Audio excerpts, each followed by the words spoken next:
Hi guys, welcome back to what I'm teaching this week. You may have noticed that we've been kind of doubling up on these episodes because I realized that my videos were very late and I wanted to make sure that I can get you the holiday ones in time for you to actually use them. So we are doing like 2 a week so that we can just kind of ramp it up a little bit. So today specifically we are talking about 3rd grade music lessons for the months of October/November. I see my students for a week at a time, which is why we do a whole week. You can translate that to like day 1, day 2, day 3, day 4 if you do not have that, because really how many actually here, if you have your kids for a whole, just let me know your rotation schedule down below. A whole week? Is it like a weird week? Is it like Mondays you see certain kids? Let me know down below in the comments. I'm very curious about what everyone has.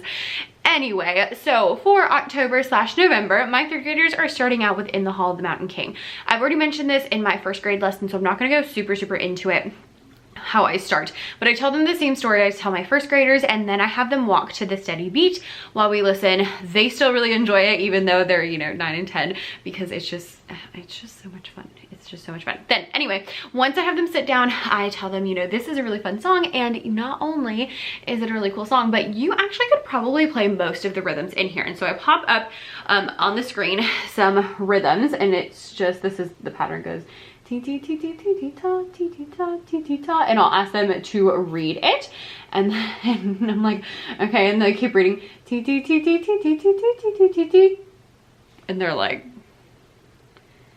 I'm like, what is that? Like, it's a bat. I'm like, is that a rhythm? And they're like, no. And I was like, no, it's not a rhythm. And I'd actually tell them, like, you don't know what this rhythm is yet. So for now, we're just gonna call it long. And you can just know when you have that bat, it's gonna be long. So we practice saying like ta, long, and just a couple of different things like that. So they get used to it. And they pick it up pretty quickly. By the way, in like half of In the Hall of the Mountain King, it is T T T T ta rest. And then in the other half, it's T T T T ta. So I've always done it with the half notes there because usually I'm practicing half notes with my kiddos. But COVID just made everything difficult. Anyway, so we go through a couple of times, and what I have them do is they play the 8th notes on the floor. They clap the quarter notes, and then on the tas, they go like this. And so we'll go through a couple of slides. We'll play a little bit with the music, and then I'll let them get the rhythm sticks, and we do the same thing where they play the 8th notes on the floor. So T T T T T T ta T T ta T T ta T T T T T T T T T T T ta, and they go through that way, and they usually get it pretty well. And then it gets faster and faster and faster, and so by the end they're like, ah, and it is absolutely hilarious. And they enjoy it so much. After that is done, I pull up the slide for Lemonade, and I ask them to play these rhythms, which is like a total change of pace, but it's okay because we're still playing pretty much the same rhythms. And so we'll play the rhythms, and then I will play the rhythm to part of it and have them do the other half. So Lemonade is a song that's a conversation. We've done it before. So half the class sings one and half the class sings the other, and it goes, here we come, we're from New York. What's your trade? Lemonade, give us some, like fun. Get to work and give us some. We'll do it first where I'll do the blue and they'll do the green, and then we'll swap because they actually like the blue part better. I don't know why. And then I'll split the class up and have them do back and forth and they do all that with their sticks. Then I pick up their sticks and we play the Lemonade game. So the Lemonade game happens where you have the class in 2. Usually you have in lines and they take a step closer to each other, or you can just have them sit down, that's fine too. And they sing back and forth, and then whoever has the blue part has to act out a trade, so act out a job that they are then going to do for the other class, for the other half of the class, and the other half has to guess. So it's kind of like charades. So I have a whole huge long list, actually a ton of posters that have like pictures and names of different occupations. They're actually up in my TPT shop. There's actually a whole lesson plaque for this in my TPT shop. So you can click the link down below to access that, and you'll get this Google slideshow with much more than what I'm showing, and everything in stick notation, and the like posters, and Lucky Lemons, my favorite game. Anyway, so you'll get all those things if you click the link down below and purchase that. But back to the point. So I'll show them one of the trades before we sing, and then at the end they jump up and act it out, and then the other team has to guess, and if they guess correctly then they get a point. So super fun. The kids absolutely love it. And along with that, we do ask a couple of things. So I'll ask them like which of the lines is the longest. The last one's the longest. We talk about how many beats it has, and then sometimes before, sometimes after we play the game, then I'll have the kids point to the notes and sing them, and we'll really point out that that one is different because that is law, and that, by the way, is what we are focusing on this time. So I think we're supposed to do that before we play the game, but I always forget. On Tuesday, the kids come in and we are playing We Are Dancing in the Forest. So this is one of my favorite songs. I feel like I say that a lot, but I really like this one, and it goes, we are dancing in the forest and the wolf is far away. Who knows what will happen to us if he finds us at our play.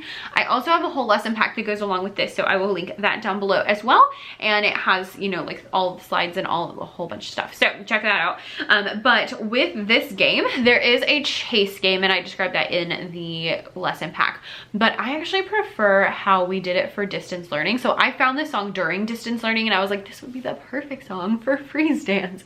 So what I have the kids do is they will dance, or sometimes we'll walk around the room while we sing, and then at the end they'll freeze, and if the wolf, that's me, sees them moving, then they get eaten. So depending on, you know, who we are, sometimes I'll actually like clap around them, or I'll have someone else be the wolf and they can go and clap at people to be like their mouth like eating them. This time I actually was playing my xylophone, just keeping the beat, and then I had the kids who were out come up and keep the beat on the xylophones, which I've never done before. A lot of you I know do that. That's pretty common. I've never done it because, one, I don't want too many things going on at once, and so I have to be sure that like I can trust the kids at the xylophones to not break the xylophones, and the kids who are out playing the game to play the game and not kill each other, in order to have both those things going on at the same time. And then number two is my concern, which happened a little bit, and that is I didn't want people to get out on purpose, like, because that's no fun. I did have a couple who were like obviously moving on purpose, and so I told them, I was like, you're just not gonna get out because you're doing it on purpose. But for the most part, they did a pretty good job with that, and they really enjoyed that little extra bit of instrument playing. So that was a hit. Also, I found that I could play the melody on the xylophone, which would support them if they needed a little more help with singing, but without me having to sing, because I'm trying to have the kids sing without me as much as possible. My goal for this year is like, you do work and I will just guide you. We're still working on that, but that's kind of my vision for where we are going. After that, we put it on our body. We put it on our body sign. So we just do, we are dancing in the forest and the wolf is far away, etc, etc, and then we'll go over the song Lemonade as well. And so I'll sing it once and do the hands along with it, and then I'll ask them like, okay, what 3 things did I touch? And they'll say, oh, shoulders and head and legs. I'm like, great. And we'll sing it again, and I'll be like, okay, did I touch my head at the beginning or at the end? And just, you know, little things like that to really get them to pay attention. And then once they've kind of figured that out, we'll talk about how it's mostly just so and me. Then I have them come up and they are using bingo chips to notate the song. And so they just get some bingo chips and like a whiteboard, and they just put, you know, if it's so, it's gonna be here, and if it's me, it's gonna be here, and if it's la, it's gonna be up high. And so we do like one line at a time. So the first one is, here we come, where from? And what I did is I just covered up the actual notes on the staff, and then I'll show them half, and then I'll show them the whole line, and then if they didn't get it, I'll have them fix it. And then they point while they sing so that it also gets that part in their brain. I also walk around and notate who is and who is not correctly identifying everything so that I know, which I would really recommend, because one of my classes was all over the place, and I realized from doing this, I was like, they are not ready to like officially learn law yet. And so I was able to push that back a little bit, and so I still haven't. And so I ended up pushing that back a little bit so that they can learn it next time instead. But for the most part, everyone is pretty much there. Then at the end, I pick up their stuff and we'll go over the song and point to the notes on the staff.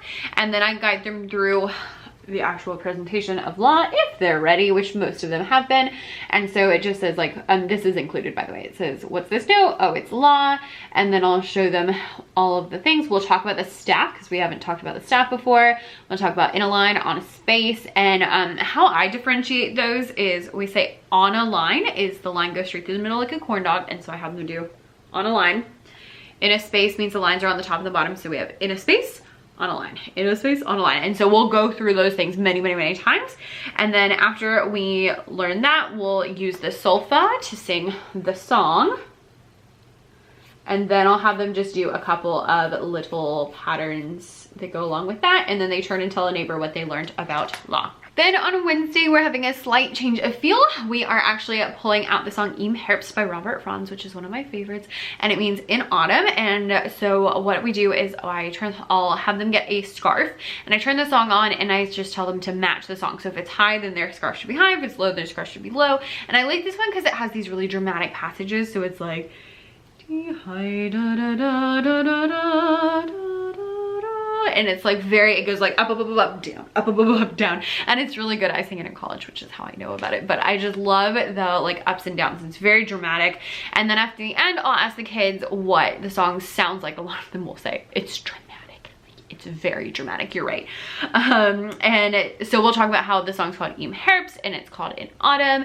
And so we'll talk about some different fall things. And inevitably somebody mentions that, oh, hey, fall, Thanksgiving. So then I'll ask them like, okay, well, what do you eat during Thanksgiving?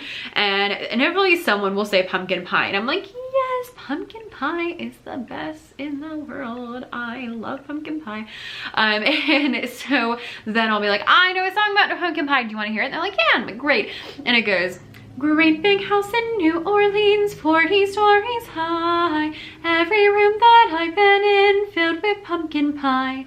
And so I'll sing it and I'll have them keep the beat along with me and I'll sing it like 2 or 3 times. And then I'll ask them some questions. So I'll stop and I'll say like, okay, what city are we in? And they're like, oh, New Orleans, great.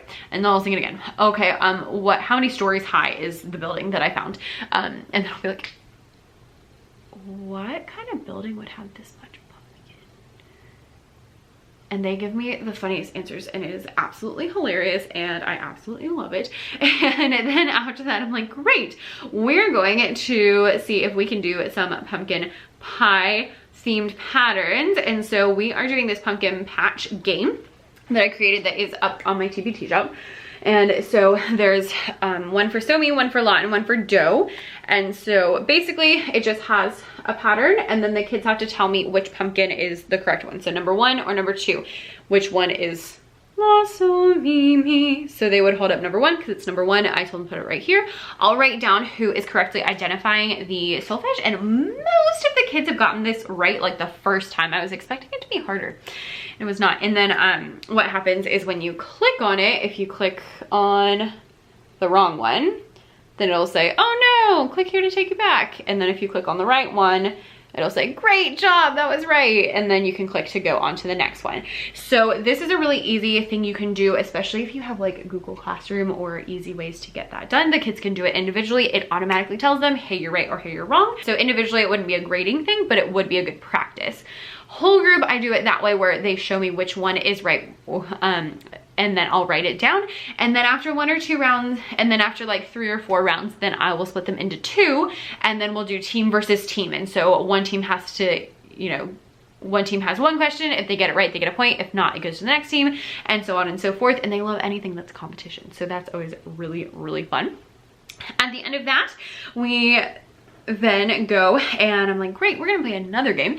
And this game is bounce high, bounce low. And so I'll show them up on the screen and have them sight read.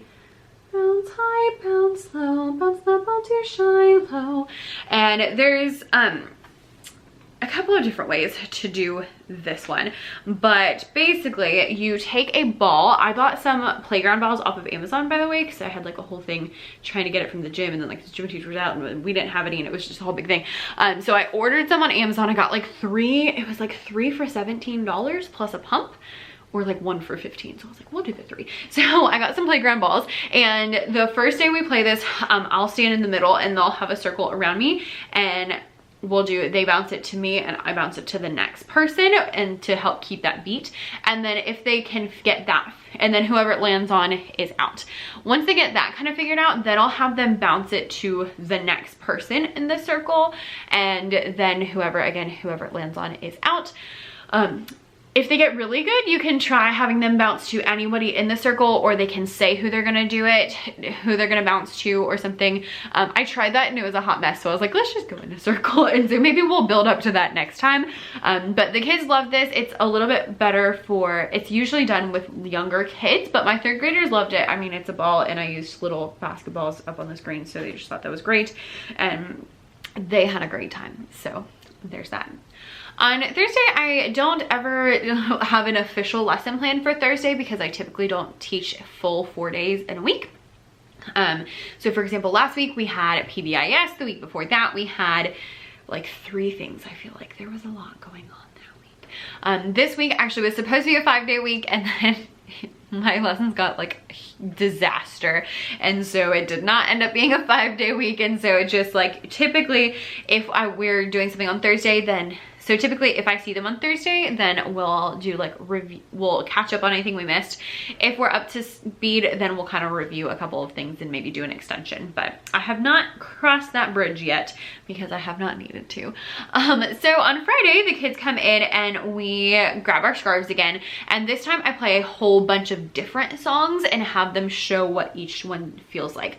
So I just grabbed an album from like the Royal Philharmonic, and I just play a whole bunch of different ones. So we'll do like, we'll start with Im Herbst, and then we'll go to like Blue Danube, and then we'll go to like Oh Fortuna, and like just switch them a whole bunch of times because it's really interesting to see the kids and really have them like embody that like difference, and they just love it. It's hilarious, especially Oh Fortuna when that one comes on, because it's so loud and so dramatic. It's hilarious.